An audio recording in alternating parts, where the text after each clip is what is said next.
In case you missed it, there's a new Sword Art Online game out today, or 3 days ago technically, since you could buy early access to it. So I've been playing it for these past 3 days and I gotta say, it's not looking good, boys. This game is so frustrating because it has nailed the hardest stuff to do in a video game, which is to make an interesting concept that is different and unique, and it actually works. It has even managed to captivate me with its story. Me! I'm not even a huge Sword Art Online fan. I mean, I like some seasons, others are bleh. But this one, I was intrigued. It felt like a good one of those. So why did they fumble the real simple stuff? I don't know how long this game will live for. I know especially Japan has a huge Sword Art fandom, but this game could really blow up in a way that it never will now. And it's such a shame because it was so easy to get there after all they have accomplished, but they had to fumble it. Now, I'm coming at this after playing the beta test. Basically, all you could do in the beta was the co-op quest, which had an interesting concept. 5 parties of 4 players each spawn into their own world at the same time. After complete a set of random quests, they join together in a bigger world where all 20 players complete another set of random quests within a time limit. If a team is faster than all the others, they would start clearing those quests while the others catch up, but at the end of the day, you're gonna need those 20 players to tackle some of the hardest challenges, and after the quests are done, we can go after the big boss himself. This was a really interesting and unique concept for me personally. There are elements that you can compare to other games here and there, but the overall structure felt like something new and fresh.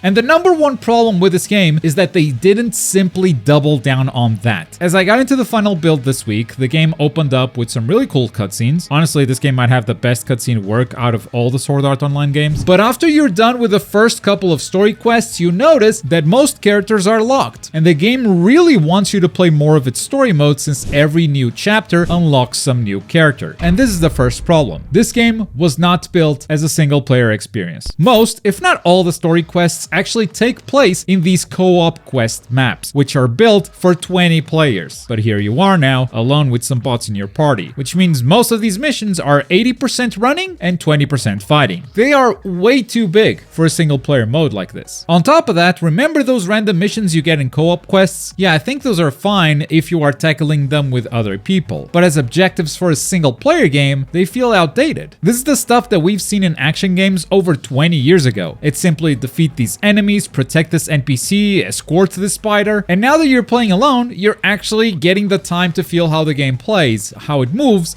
and it just doesn't feel like a modern game at all. When you're in these big co-op scenarios, sure, it's jank, but it's kind of an MMO jank, something you actually don't mind, especially given that it's Sword Art Online. The whole theme is MMOs. But when I was doing this as single player, I kept asking myself, why am I not playing Grand Blue Fantasy Relink again? Like, it just moves way better, it's prettier, and the quests don't feel like they were designed in the 90s. But I get it, not every game has to be developed with the same budget. Even if this game is better, that doesn't mean there's no space for a cheaper game to thrive. Oh, they're the same price. Well, actually, Grand Blue comes from this gacha series, so it actually has a ton more DLC and season pass stuff, so it's more expensive than it looks. Oh, we're doing that over here too.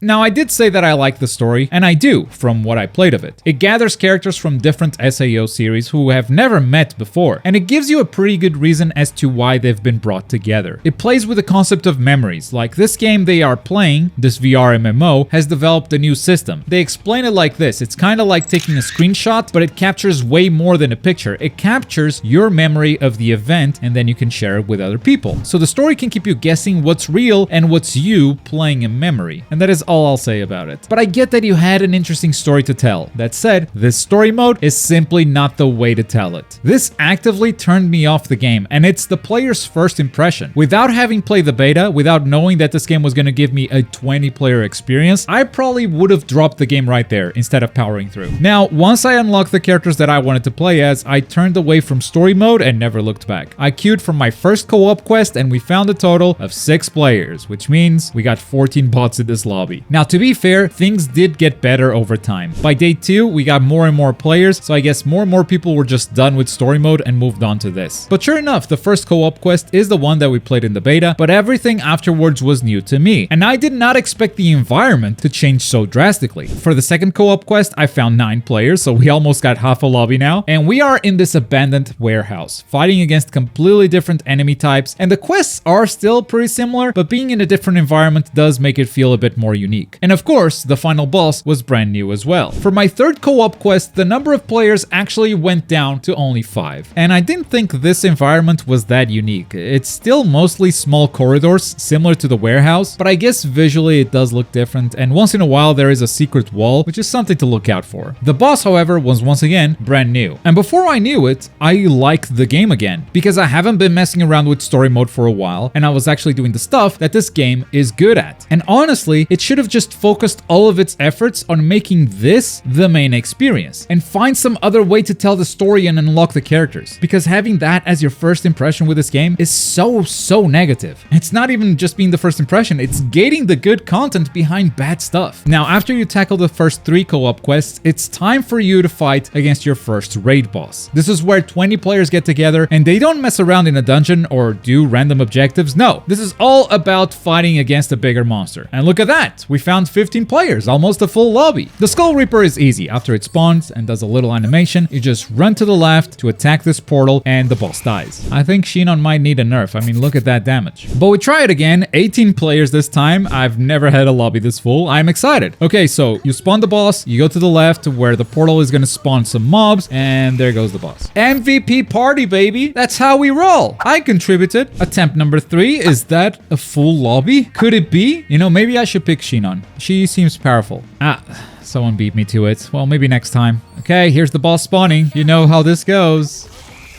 Wait, is that a Len? So Shinon wasn't the only one, huh? It's so weird that after I went into the options menu and turned off this thing called crossplay, this never happened again. Maybe they just made this entire boss fight exclusive to PlayStation. Or maybe someone released another anime game on Steam with barely any security that we already got multiple hackers on early access day 2. Anyway, I noticed the next boss only unlocks at level 35, so maybe I should turn crossplay back on.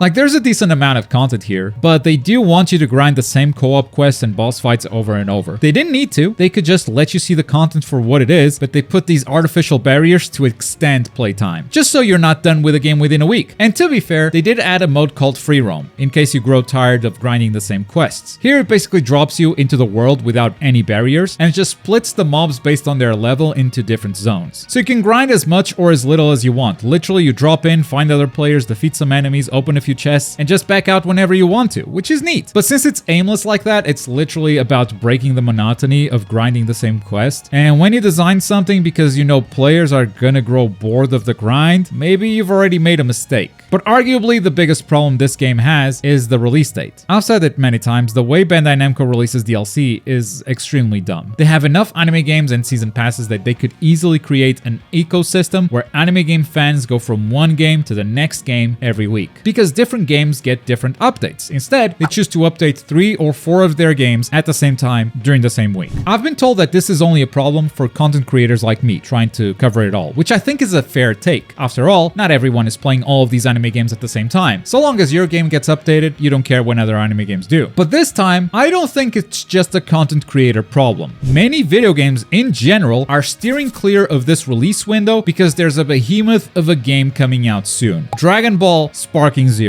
Now, I bet there are a few Dragon Ball fans out there that also like Sword Art Online and would be totally down for trying this out if the biggest Dragon Ball game of recent years wasn't coming out at the same time. In fact, I bet most Sword Art Online fans are also Dragon Ball fans and cannot wait for Sparking Zero. And these games are coming out only days apart, so many people are gonna have to make a choice. Do you think they're gonna pick the big Dragon Ball game, or do you think they're gonna choose Grand Mid Fantasy Relink? The worst part is, instead of a couple of days, they could have actually given this game a week-long head start. They could have put this release date sooner, but instead they chose to sell you that access through an Ultimate Edition. Let me ask you, if you are worried that this game, which requires 20 players to run any mission, will die when Sparking Zero comes out, are you gonna pay extra for a 3-day early access? If the answer is yes, then you're either a big Sword Art Online fan, which I totally understand, or money is just not a concern. But that's exactly my point. This game could have been the one Sword Art Online game that we play for ages, because they actually got an interesting concept behind it, but they needed to focus the game on those online modes, they needed a proper anti-cheat so PC hackers don't ruin the experience for everyone else, and they should have chosen a different release date instead of competing with themselves again. Now let's be honest, this competition just isn't looking good for Sword Art. That's the state of the new Sword Art Online game, but for more anime games, check out the new Shin-Chan game, which is actually looking super promising. Thanks for watching.